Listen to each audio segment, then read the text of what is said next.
নমস্কাৰ জেআৰজি ব্লগলৈ সকলোকে স্বাগতম জনাইছোঁ। আজি আমি আলোচনা কৰিবলৈ লৈছোঁ ইষ্টাৰ্ণ ৰেলৱেত খালী হোৱা 3115টা এপ্ৰেণ্টিছ পদৰ সম্পৰ্কত।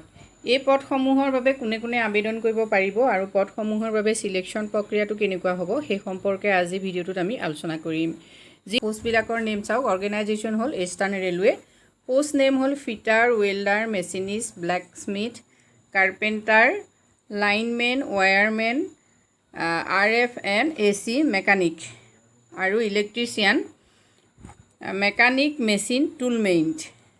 টোটেল ভেকেঞ্চিজ হ'ল 3115। এপ্লাই মোড অনলাইন আৰু অফিচিয়েল ৱেবছাইট চাওক https://errailways.gov.in। সিলেকশ্যন প্ৰচেছটো চাওক, selection will be on the basis of merit. এইটো সকলোতকৈ ভাল খবৰ, যিহেতু এই যিখিনি পোষ্ট ওলাইছে এই পোষ্টবিলাকৰ বাবে কোনো ধৰণৰ এক্সাম অনুষ্ঠিত নহয়। আপোনালোকৰ যি মেৰিট সেই মেৰিটৰ ওপৰত ভিত্তি কৰি ইয়াত সিলেকশ্যন কৰা হ'ব। জব লোকেশ্যন ইষ্টাৰ্ণ ৰেলৱেজ, ইতিমধ্যে কৈছোঁৱেই। ৰেলৱে নিউ ৰিক্ৰুটমেণ্ট 2022-23 এজ লিমিটটো চাই লওক। Minimum age 15 years, maximum age 24 years। Age relaxation is applicable as per rules. Application fees হ'ল জেনেৰেল OBC বাবে 100, SC, ST, PWD, ওমেনৰ বাবে nil. Payment mode online by credit, debit card or net banking.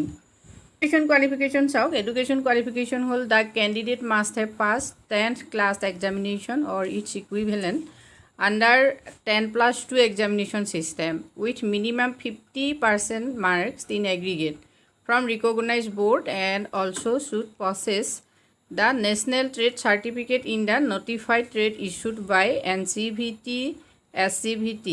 এতিয়া চাওক, যিসকল ছাত্ৰ ছাত্ৰীয়ে ইতিমধ্যে 10 পাছ কৰিছে বা 12 পাছ কৰিছে তেওঁলোকে এই পদসমূহৰ বাবে এপ্লাই কৰিব পাৰিব, কিন্তু লগত ITI চাৰ্টিফিকেট লাগিব। গতিকে যিকেইটা ট্ৰেড দিয়া হৈছে সেই ট্ৰেডৰ চাৰ্টিফিকেট যাৰ যাৰ আছে তেওঁলোকে এই পদসমূহৰ বাবে এপ্লাই কৰিব পাৰিব।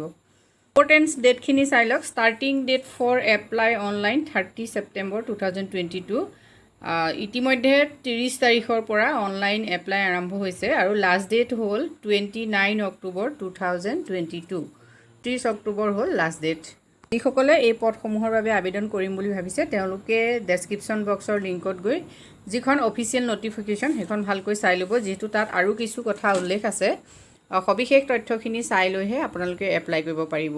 ইয়াত যিহেতু 8 পাছেও এপ্লাই কৰাৰ কথা কৈছে অন কণ্ডিশ্যন, গতিকে আপোনালোকে সম্পূৰ্ণ তথ্যখিনি চাই লৈহে এপ্লাই কৰিব। আৰু সকলোতকৈ ভাল কথা যে ইয়াত মেন ওমেন সকলোৱে এপ্লাই কৰিব পাৰিব।